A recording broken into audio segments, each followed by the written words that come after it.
Hey, this is PJ with CLK Supplies, and welcome to How to Get It Done 1 Minute Locksmith Tips. Do you work on small format interchangeable core locks, also known as SFIC? If you do, I'll bet there's been a time where you're in the middle of a job and you realize that you've run out of best caps. Let me zoom in and I'll show you how you can use your universal pinning kit to finish the job. All right, so believe it or not, a .030 and a .033 universal master pin can be used as a perfect substitute for a best cap. In this example, I'm going to use a .033 universal master pin.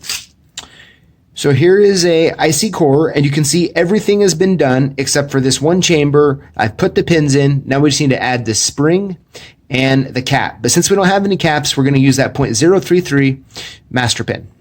So we'll go ahead and stick it here into the annex. We'll grab a spring and put it in. And then now I will grab a .033 master pin. We'll put it in there just like that. Put our capping tool in. Hit it a couple times. Pull it out. And there you go. As you can see, it looks perfect. And that's how you use a universal master pin to get you out of a pinch. Thanks for watching. We'll see you next time.